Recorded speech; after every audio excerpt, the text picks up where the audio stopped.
Best bets, hot takes, and breakout players to watch return to the show right here on the Three Technique. One man. Goodbye. Hello, Heisman. 20, 25, 30, 35, 40, 45, 50, 45. There goes Davis. Oh, my God. Davis is going running all the way back. Auburn's going to win the football game. They give it back now to the 30. They're down to the 20. All the band is out on the field. He's going to go into the end zone. Four-man Alabama rush. Got him. No, they didn't. Oh, my gracious. Yep. How about that?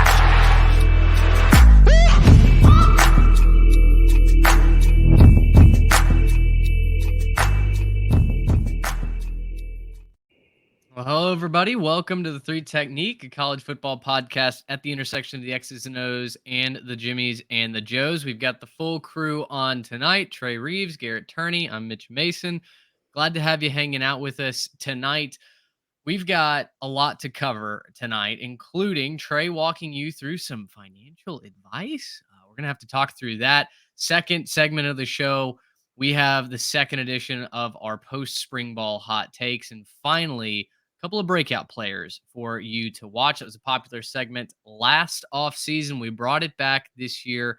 Guys, don't look now, but officially preview season is underway at 3 Tech HQ. We've started the research. We've started compiling a content schedule, figuring out how we're going to roll it out. Trey, it's about to be a content bonanza, I feel like, over on the channel at all aspects of the channel. Yeah, and it couldn't come at a better time, Mitch, because I'm scraping, I'm fiending for this content right now. Like I need college football back in my life. Right now, I'm mourning the loss. I came in second in my Farmer Wants a Wife fantasy league with my family, so I'm really mourning that right now, and that's what I'm having to deal with, and that's what I'm having to do to pass the time. So I'm just really desperate for some college football content. Oh boy, Garrett, we might have to get an intervention together. I don't know that sounds healthy. Mitch, I don't know what you're talking about. I was about to ask when I can get in on next season's pool. So come on, man. I mean, you can usually tell. You can usually tell on the first episode with these gals. They telegraph it pretty well. Yeah. I just didn't get the draft picks. My first round pick, her father literally had a health emergency. She had to leave the show. It's a whole thing this year. No. Yeah, dude, that's rough. Oh, okay. You got like the Saquon Barkley of. You got Saquon Barkley in this case, right? It was just there's a health emergency and then out for the season. Exactly. Out for the college football talk, stay for the Farmer Wants a Wife dynasty pool. Whatever floats your boat. We're gonna be getting into Trey's best bets for 2024. He went west of the Rockies. I'm coming off as a real degenerate on this show. If you've never watched, you're not helping yourself. Just to be clear, his best bets for college football. We're going best bets college football. He didn't lay any actual currency. No, it was a friendly. The league was friendly, 100% friendly. What's worse is I think your wife is sitting right there as well. So she's counting some math that's not adding up right now. But we're gonna get to Trey's best bets here in a minute. As I mentioned, hot takes coming as well as breakout players to watch. But Trey went west of the Rockies, got some fresh mountain air, and he came back with a clairvoyant spirit. I think he was telling us, you know what, I've kind of got a feeling, a premonition on a couple of teams. We're gonna get there, but guys. First, today's episode brought to you by our friends over at homefieldapparel.com. And listen, we're pretty selective with who we partner with on the brand here, and the good brand was at the top of that list. I'm wearing an Arizona baseball tee right now, and speaking of baseball, it's baseball season. They are dropping their baseball pullover, softball pullover, and hat collection over at homefieldapparel.com. That's this Friday. If you're listening to the show live, you'll be able to snag one of the best looking pullovers. It's inspired by 70s and 80s college baseball and softball programs. Guys, I tweeted it out. My jaw hit the floor when we got the promotional email, the little behind the scenes email ahead of time. These are absolutely fantastic. And you, of course, can snag one for 15% off your entire first order. Use our code 3TechPod at checkout. We'd love to help you discount the best purchase of baseball season. You can also get ahead on your college football purchases as well. You don't have to wait till August to buy your favorite team's college football gear. Buy it today. Buy it for a friend. Tell them we sent you, and we'd love to have you repping the good brand with us. But with that being said, Trey, we've teased the people. You've got some financial advice, or not financial advice? I guess officially we have to disclaim it is Yeah. not financial advice. But what'd you cook up while you were west of the Rockies? We do want to be very clear with the disclaimer that it's not financial advice, but yeah, we were up in Colorado this week, and Colorado does have legalized sports betting, which I don't want to get too political on this show, but what are we doing? Other states, let's get on that. And I was browsing the futures section of the sports betting app that I was on, not a sponsor, so I won't name them, but No I was free. browsing the futures and I came across 3 bets that I want to run by you guys. And I want you guys to tell me how crazy I am for these. And I don't know that I would necessarily label them as my best bets, but I liked the value on all 3. And I felt compelled enough to throw a few shekels respectively on each of these bets. So I'm going to start with the one I think that I'm most confident in, and that is Florida State to make the college football playoff. It was listed at plus 140. I don't hate it. They don't have a terrible schedule. They've got SMU coming into the ACC. They do go on the road to SMU. I guess Georgia Tech in Dublin to open up the season. That's a little bit of a wild card, right? Like things can get weird out there in potato country. But beyond that, Florida's expected to have a down year. Who knows what North Carolina is in the post Drake May era, Duke in the post Mike Elko era, the post Riley Leonard era. But don't worry about that because Riley Leonard still shows up on the schedule with Notre Dame November 9th. I mean, the expanded era, I don't know that the ACC just has a program that's head and shoulders above Florida State right now, and that takes into account, I think, all of their losses as well, right? They've got Jordan Travis who's out, DJU who's in. I think they're certainly the betting favorites to get into the house, especially with Clemson refusing to take any transfer portal guys, right? Like they just ostensibly have not improved in the veteran category. So yeah, I think this is a safe place maybe to park your money. Yeah, because at first you look at it and you say, okay, there's like 3 games you should feel a little bit nervous about. And then you kind of take a step back. You're like, yeah, maybe not so much, right? You look at Clemson, kind of like what you were saying, Mitch. They're just not, they're just refusing to play modern college football. They're refusing to use the transfer portal. I don't know what year Dabo Sweeney thinks it is, but it's just not. And then you look at, they go to Miami.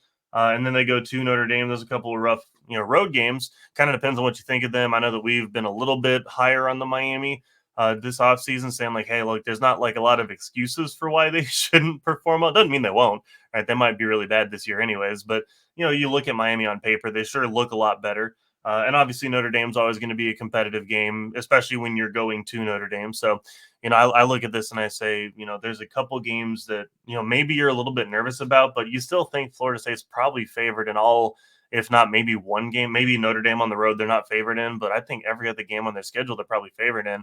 And if you're asking me, does a 10-2 even get in? Well, you have to also think, well, who's winning the ACC? Like who's going to be so good in the ACC Right. that they're going to steal their bid, right? Like, do you really trust either like Clemson or Miami to go and steal the conference? Even if they win the head-to-head matchup, again, you can make all the jokes about Miami not knowing how to kneel the football you want to, but at the same time, like, And we will.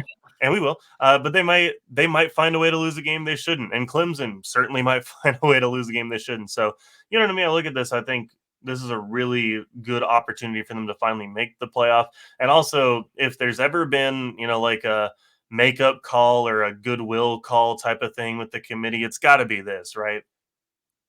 Your first point is where my head's at with this bet, guys, because I don't see another team as on. I know Florida State lost a ton of guys, and in the era of transfer portals, we could definitely see a huge trajectory change in from one season to another. We've seen that a lot of programs have a peak season and then fall off the next year. I'm thinking about TCU just this last couple of years, right? But I just don't see another program in the ACC that's on as stable footing as Florida State. And I think that they have the strength of schedule playing Notre Dame in a, I know they have the affiliation with the ACC, but it's an out of conference game playing Florida out of conference. I think the strength of schedule might be just enough to get them over the hump even if they fall short in the ACC championship. If they're 10-2 with a loss to a Notre Dame and say Louisville or somebody like that in the ACC championship, or they split with Clemson or they split with Miami in the ACC championship, I think the strength of schedule could be good enough to get them to sneak in that 10-11 range. So I like that one a lot. My next most confident one, Utah to make the college football playoff. I've seen it anywhere from plus 270 to plus 300 shopping around. I got it at plus 280. It's an interesting pick, and first of all, welcome to the Utah bandwagon. Just a couple years late from the I'm train that timing my entrance at the right time. I think you are timing it at a what appears to be a very favorable time, right? You're getting your quarterback back. We hope. I mean, we think Cam Rising is back for his 8th year of eligibility, but the schedule is very friendly, right? I mean, you open with Southern Utah. Baylor is going to be plucky, but it's at home. Utah is just different at home. You do play at Oklahoma State and home against Arizona. Those are both projected to be top 20 matchups before your bye week. But then after that, guys, there's nobody on this schedule that scares me. At Arizona State, TCU, at Houston, another bye week, BYU, at Colorado, Iowa State, and at UCF. I mean, really, aside from we'll see what TCU decides to do this year, but that's at home.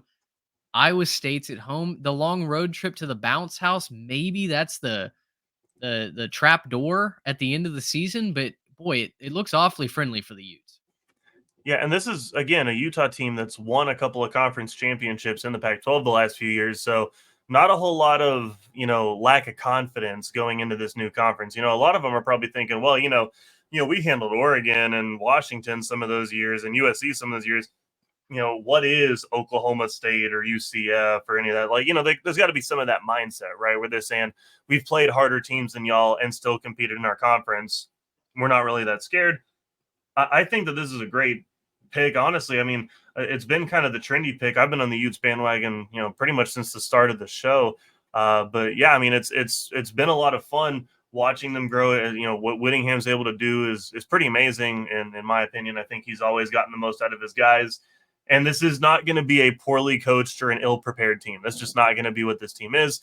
If you take that up against all the other teams on the schedule, I could probably find you somewhere where I could say, oh, they're going to either out coach or out talent or out physical just about every team on the schedule, maybe except for at Oklahoma State. Like maybe Oklahoma State can match up with the coaching and the physicality and all of that.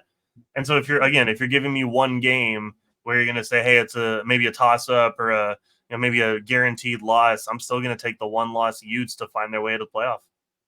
And I think if they do lose that game to Oklahoma State, that would mean to me that they're probably going to rematch with Oklahoma State in Arlington later in the year and have a chance Which would be fun. Loss. And it would be really fun. Yeah, exactly. So I like that a lot. Kansas State is another contender for that Big 12 spot. I don't know that the Big 12 gets more than one team in this year. I think that's where this bet is a little bit risky because I think it's win or bust. I think they're going to be a one bid league. But it's going to be interesting to follow the Utes this year. I really like how the schedule sets up. Now, my last one, save the most spicy for last, and I think you guys are going to like it. I do want to assure my lovely wife, who, by the way, that's why we were in Colorado. She graduated from grad school. Congratulations, Alyssa. We're super proud of you. Do want to assure her that I did not bet the farm on this pick. It was the literal very, farm. very spicy odds, so I threw just a little bit at it. And it's Nebraska to make the college football playoff at plus 1,800, guys. Mm-hmm. Well, hey, we talked about Nebraska on the last show, right? That was a hot take that you had as we prepared for the birth of this 2024 season. Let me just remind the folks at home. Their schedule looks like this: UTEP, Colorado, Northern Iowa, Illinois. At Purdue is the first road game at the end of September. Home against Rutgers, bye week. At Indiana, at Ohio State, UCLA, bye week. At USC, Wisconsin, at Iowa. It's as easy of a taxi that you can have into this season as probably humanly possible, right? I mean, you're talking about maybe a 7-0 Nebraska team. In Trey's world, it has to be a 7-0 Nebraska team going to Ohio State. My question for you is, Nebraska's slipping in as an at-large bid. Is that correct? I think so. Yeah, there's no way that they win the Big Ten in my mind. Okay. But I think that they could be a third or maybe even a fourth Big Ten team that makes the playoff. They'll be competing with the likes of Penn State, Iowa, that tier of team to be, in the 10-2 range. So let me turn it around to you then. What has to happen for Nebraska to get into the playoff? I think Dylan Raiola has to be ready to hit the ground running as a quarterback, and I think he has to have a dominant wide receiver one. And this is a little bit of a cheater section. We were talking about the breakouts here a little bit later, but he has a lot of wide receiver candidates for that. He has a couple of transfers coming in that can really make something happen. They've got to find that dynamic one alpha wide receiver though that I think can dominate a game. Yeah, there's a good chance Nebraska could be that sort of like back end team from the Big Ten. They could grab that maybe 12 with the at large spot and just barely sneak in. I think it takes 10-2 though, right? Like there's no way, after 10-2 that's good. And when you look at it, I'm picking maybe 3 losses, or I'm looking at Ohio State, USC, and Iowa as like maybes. And even then, I'm saying like, okay, well, even in those, like I kind of feel like that's really like 1.5 losses because I don't think they beat the Buckeyes, but find me a half a loss somewhere kind of between USC and Iowa. I think they probably win both of those games right now just on the merits. But, it's we'll see how the offseason develops and everything else. But kind of to your point, Trey, like if you get Raiola going early in the season, right, if you let him kind of hit the ground running, get his feet under him, pad some stats, get some confidence up, and you just kind of let him trust his guys. Yeah, he's going to need a wide receiver one and some studs out there, but if you let him just kind of trust his guys and build up that chemistry, that's going to be good enough to beat some of these other teams as well that, maybe, like in Iowa, they still haven't figured out the offense somehow. And they can find a way to just score, 20 points to get on top or 24 points to get on top of Iowa. But, I think you're looking at a pretty good season for Nebraska regardless. And, I'd have to go and look across the Big Ten to see how all the other Big Ten teams are faring. But, Michigan's going to be taking a step backwards after losing so much. Penn State, we talked about that last time, taking a big step backwards. I don't think Iowa's going to be as good either. So Iowa taking a step backwards as well. USC taking a step backwards. Like, I think Buckeyes and Oregon right now, those are probably the best bets to make the playoff. But I could find a third team in the Big Ten to go. And if it's Nebraska at 10-2, I think that makes a lot of sense. And I just really like the odds at plus 1,800. And again, I didn't throw a ton of money on this. I'm not betting the farm on Nebraska to go to the playoff, but at plus 1,800 with their schedule, guys, they play Ohio State, who I think I'm looking at the S&P Plus rankings right now, which I think get updated tomorrow as we're recording this on Monday. But the original S&P Plus rankings, Ohio State is number 3, I believe. They play one other top 25. Ohio State's number 2. They play one other top 25 team, and that's Wisconsin. 26 Iowa, and then USC and UCLA are both in the 30 to 40 range, and that's it on their schedule. They don't have a brutal schedule. And if they can figure it out, if they can hit their own running, if Matt Rule can work his magic like he's worked in year 2, year 3 with the big jump at Temple and Baylor, cashing that ticket, baby. Well, Let's and go. We've also seen, too, the committee likes to fall in love with the storyline. And, oh, boy, Nebraska in the playoff, I feel like they'd just be salivating to get that and just find a way to, stick them in the playoff and put them up against, like, Florida State or something like that if they were to, grab maybe the 5 or something like that. It just seems like, they would try to force a matchup between two big sort of, like, traditional programs like that. Heaven help Buckeye Nation if they get upset by the Huskers and Dylan Raiola. That, oh my goodness, the meltdown. For the views for the channel, I think we have to beg for it. I think that's what we have to beg to happen. Trey, let's wrap this segment up on this. And maybe it's as simple as the order that you've presented them, but give me your confidence ranking of those tickets cashing? Florida State, Utah, Nebraska. How would you rank them? I think I'd rank it in that order: FSU, Utah, Nebraska.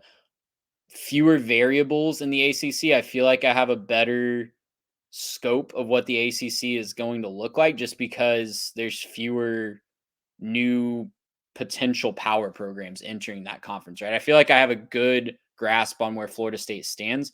Utah, I love them as a team this year.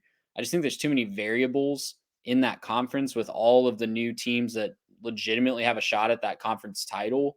And just the power vacuum without Texas and Oklahoma. I think it's going to be wild in the Big 12. That champ might have 3 losses. They might be sneaking into as the auto bid at the 10 or 11 seed, right? But they will get an auto bid because they will be a top 4, top 5 conference champion. So Yeah. even if they have 3 losses, they're getting in. I doubt that there's going to be 2 G5 champions that are better than that champ. And then Nebraska, like I said, it's just a fun flyer. I can paint the picture in my head, but there's a reason it's plus Yeah. 1,800. There's no way that I'm Yeah. definitely going to lay, serious money on that right now. It's not a future college fund being put on that. Let us know what you think. Let us know. Write in your best bets for 2024. We'll continue to do these as we go throughout the preseason. We're excited to get the previews up and rolling. We'll be sharing that content calendar with you very soon. But yeah, stay tuned for more best bets. On the other side, the post spring ball hot takes return. We've got Oklahoma on deck. We'll tell you why you should be selling high and buying low on the Sooners right here on the 3 Tech. Well, welcome back, everybody. And spring ball, of course, is winding down. It is over for, I think, everybody in the country now at this point. Is I think even the spring semester is over for all schools. That must be nice to be back in college. And we've got more post spring hot takes. Mitch has a pretty spicy one about the new SEC member Oklahoma Sooners. With that, I'll let you take it away.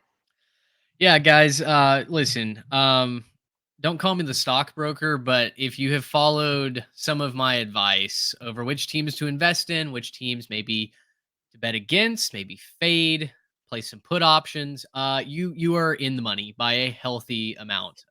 Right, last year we recorded record profits on Knowles coin, and that wasn't just a 2023 bet. Honestly, that was a pre-show bet back years ago to when Mike Norvell took over. I was just buying up all these futures, all the penny stock that nobody wanted after he lost Travis Hunter on signing day. Nobody thought FSU would be contending for the playoff, but I was buying up all that stock, and we made a healthy profit last year when we sold that ahead of the playoff committee scandal. I would again like to call for a Senate hearing, some sort of investigative committee. I'd like to crack open the finances of the playoff committee last year. I just feel like there's some insider trading going on.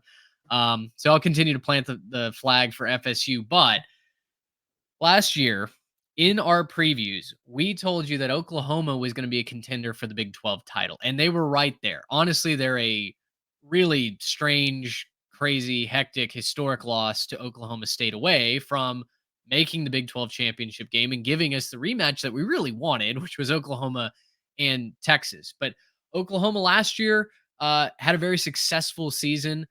Now they transition, though, into the Southeastern Conference. And if you look north of the Red River, there's a lot of gusto there. I think initially when they made the transfer over, maybe some hesitancy. The message boards had a fun time with that. But overall, I think the tenor of Oklahoma football post spring practice is that they're going to be just fine.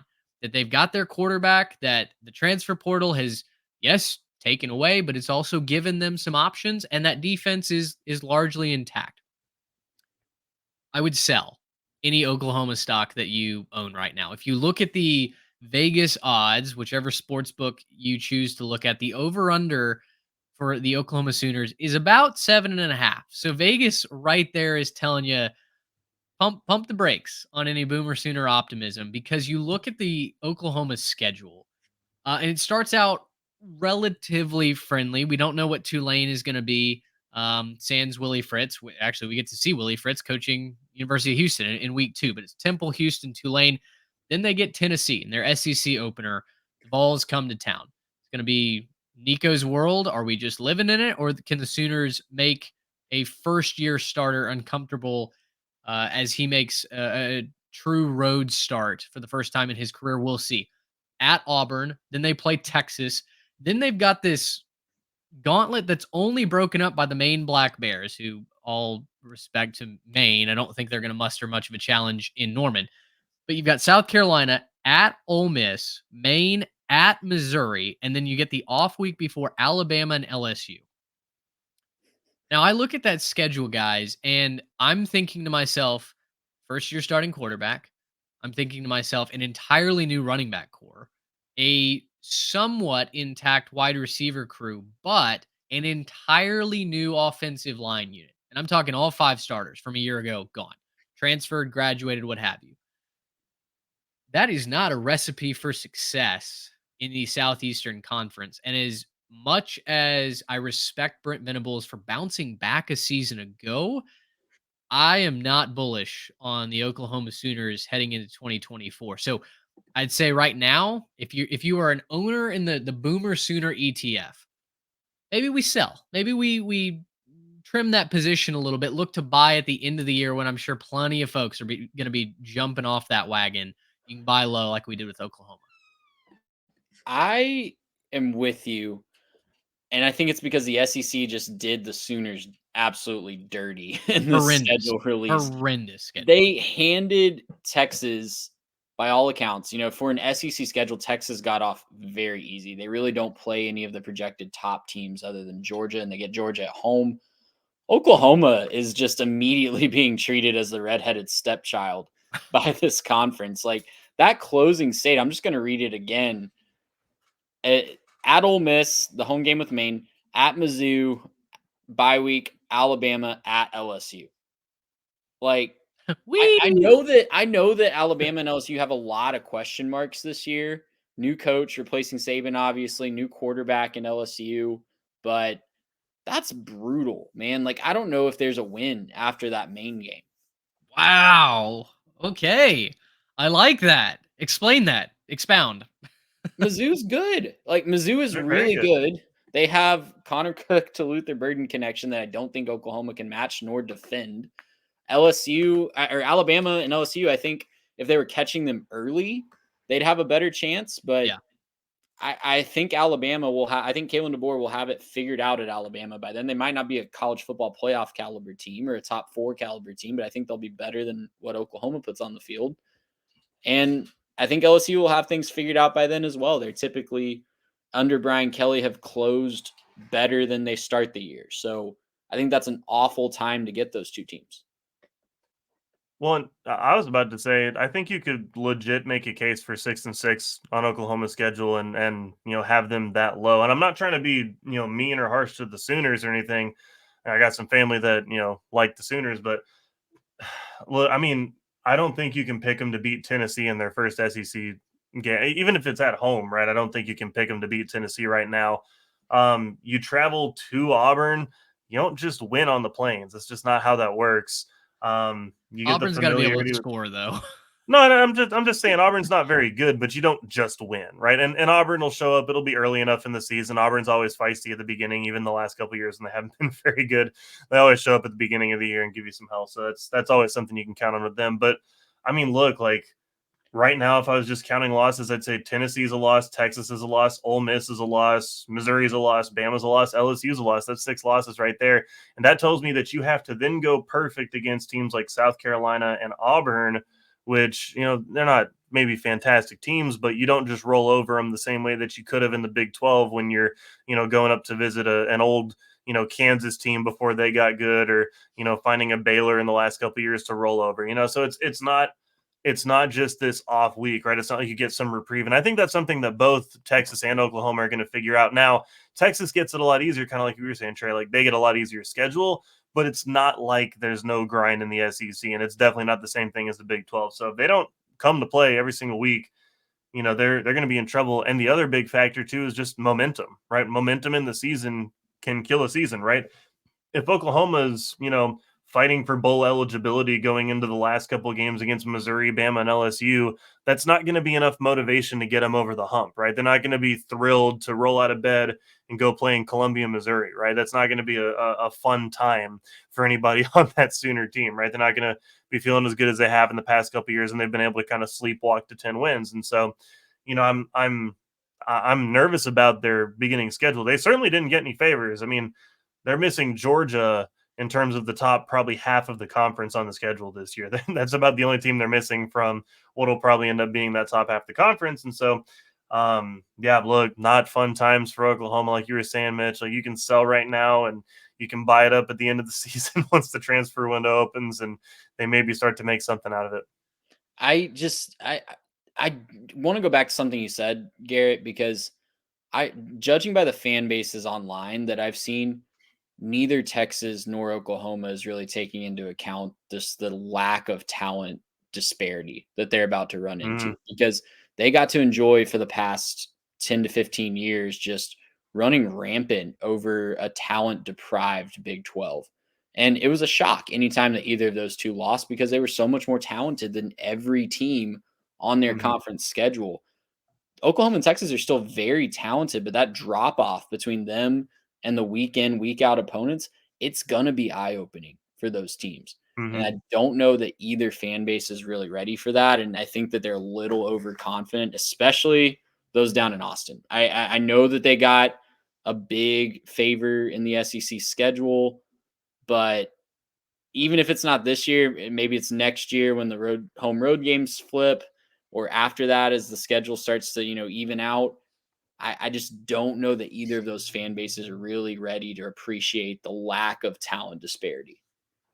Plus 520 for Oklahoma to make the college football playoff currently on FanDuel. It is plus 7,000 for them to win the national championship. So, not terrible odds to make Wouldn't touch it. to make the playoff, but it does feel like a little bit of a sucker bet, right? You do need some luck, and you need some good bounces, and it's impossible to project that looking at this schedule. So, Do you have again, that pulled up right now, Mitch? have their schedule or the odds? No, the playoff odds. Do you have that Yeah, pulled up? I do. What is Tennessee, just out of curiosity? Like, I'm looking at that and as maybe like the easiest of those big games on their schedule. Like, maybe that's the one they can steal. Plus 172.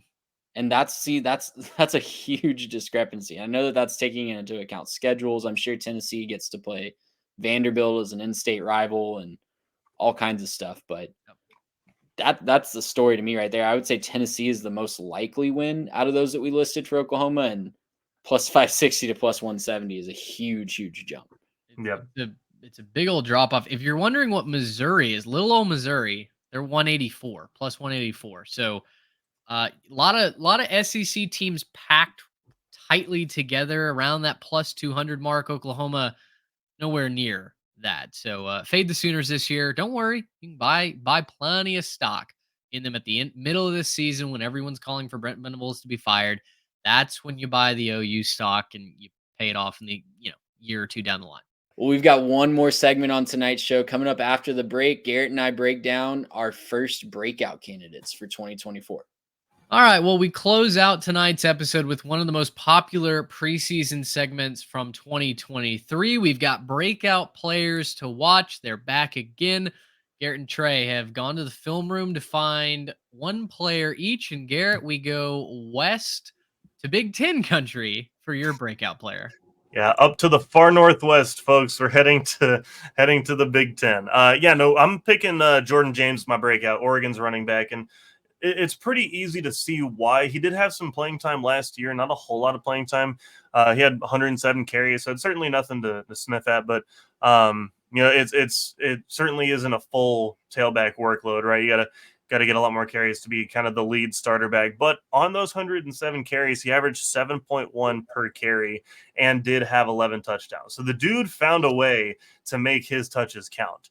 He's basically going to be the Bucky Irving replacement, right? He's going to be the guy to come in, show up, and be the new Bucky Irving and kind of run the show up there. And they have up at Oregon a powerful offense that is extremely explosive, but also balanced, right? They don't like to, kind of just lean one way or the other. They take what the defense gives them. They're committed to the run. And so he's going to have a lot of carries in this offense this year, and he's going to do just fine with that. I think he's actually probably a little bit better suited to be that every down back than Bucky Irving was. Obviously, Bucky Irving extremely successful with Oregon, but look, Jordan James, I think, is the kind of back that you can just hand the rock to 20 to 30 times a game and say no problem, right? He's the kind of guy you can just give those high levels of carries. He's strong. He makes guys miss. He doesn't really take hard contact very often. He's good at kind of, shifting around, falling with a guy and getting those extra couple of yards. He's just dangerous. He's good at making something out of nothing. That, you turn on the highlight reel and you can see, oh, that play looks a little bit stuffed. Then he finds a hole that you didn't see there and kind of squirts his way through for another 5 or 6 yards or something like that. He's really, really good at what he does. And so, look, he maybe doesn't technically count as a breakout, right? If you're a big college football fan, if you watch their big games, you know who Jordan James is. You saw him in action. But with that being said, this will be his year to become not just a, kind of, if you're in the top tier of the college football fans, you're going to know him, but he will now become, I think, a household name as Oregon competes at the highest level of college football, right? A lot of times it was Oregon playing out there on the West Coast. We didn't see all their games, right? It wasn't always nationally televised. You're going to see him against the top of the top in the Big Ten. I think an early matchup against Ohio State as well that year. So I'm excited to see what happens with this. I'm excited to see if he can kind of take that mantle and become that lead back. And he's going to be crucial for the Ducks, especially because Dylan Gabriel coming in is going to need a little bit of a landing track there, a little bit of somewhere to land and, get that new system under his belt. He's plenty good, plenty talented to do so, but he's going to need a little bit of time. And I think Jordan James can give him that bit of time by being an effective running back to kind of get into the system, get comfortable, and get this offense rolling. How how balanced do you think Oregon's offense is going to be schematically this year? I mean, they're going to be playing different defenses entirely. Uh, do you think they have to lean more on the run to beat some of these Big Ten teams?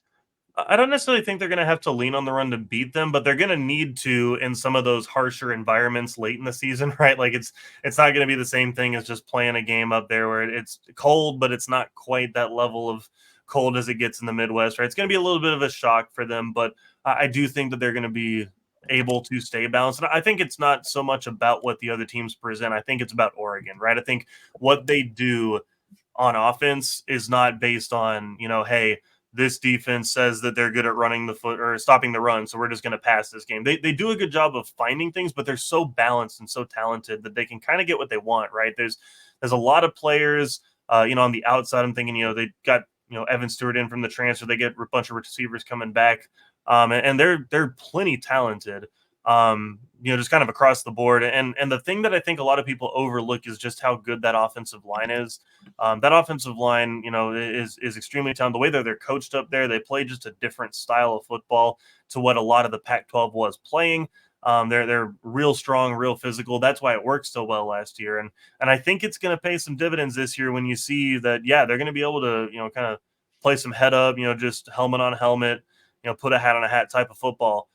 With some of these bigger, more kind of, I guess, beefy Big Ten teams. I think the difference there is going to be the speed. I think the speed's going to be able to get around some of those teams, and they're going to be able to stretch them a little bit more vertically. But I mean, kind of like what I was saying, Jordan James, he's not necessarily a bruiser back, but Jordan James is the kind of guy who you don't bring down with an arm tackle. You don't just trip him up by his shoelaces, right? He's a guy that, if you bring one guy in the hole, he's going to find a way to find those extra couple of yards. And I don't care if it's, Pac-12 football or if it's Big Ten football. That's a trait that backs just have, right? They don't just get that because they're playing, weaker competition or something. Backs have that or they don't. And Jordan James definitely has that. I like the pick, man. I think he could be a really, really, really dark horse Heisman contender because they're going to need him to win some of those grinded out Big Ten games. He's going to have the opportunity to showcase that. Tough schedule for the Ducks as well. I mean, they get Oregon State early, but then they play both Ohio State and Michigan. They get Wisconsin at Camp Randall late in November, and then, by the way, they finish off against Washington as well before the Big Ten championship game. So certainly no favors as the Oregon Ducks head into the Big Ten. Trey, you're taking us down to Big 12 country, and a guy that we watched here in the Lone Star State light up the high school ranks. He headed out to Lubbock to take his talents to the Big 12. Yeah, we're going to talk about true freshman wide receiver Micah Hudson. It's a 6 foot, 195-pound true freshman out of Lake Belton High School. He's the highest rated recruit ever at Tech per 247. Every school in the country wanted this guy. He committed to Tech early. Tech was on him, I feel like, before he really truly was on the national scene and broke out and got his 5-star ranking. So, and he almost wavered. He definitely took his visits and, did the tours around the top schools in college football, but he stuck with Texas Tech, and he really seems like, at least, believes in what they're selling up in Lubbock. And guys, I think he could be the piece that makes this offense finally truly click for Joey Mack and company up there, because they've been they've struggled with quarterback play. They haven't really gotten a consistent quarterback play. They've struggled with injuries at the quarterback Nobody's been position healthy. more than anything.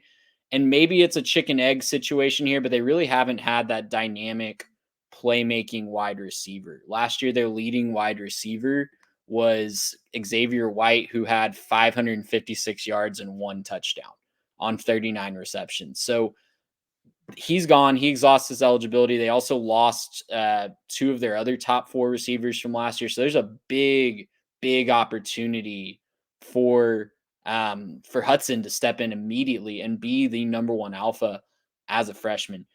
He's been that hit for his high school team. He was the star on his high school team. Not a lot of talent at Lake Belton, a newer school that's not really known for, producing these 5-star guys. His slash line as a senior was 70 receptions for 1,370 yards and 18 touchdowns in just 11 games. I couldn't find his track numbers, guys, from more recently, but he was already running around a 10-second 100-yard dash as a freshman in high school 4 years ago. So we know he has the speed. We know that he has the playmaking ability, and his NFL comp already, or his college player comp, is Garrett Wilson. I'll take that. Pretty 11 solid. times out of 10 if I'm Baron Morton or any of the guys in that quarterback room for Texas Tech. I think they finally got their playmaking wide receiver.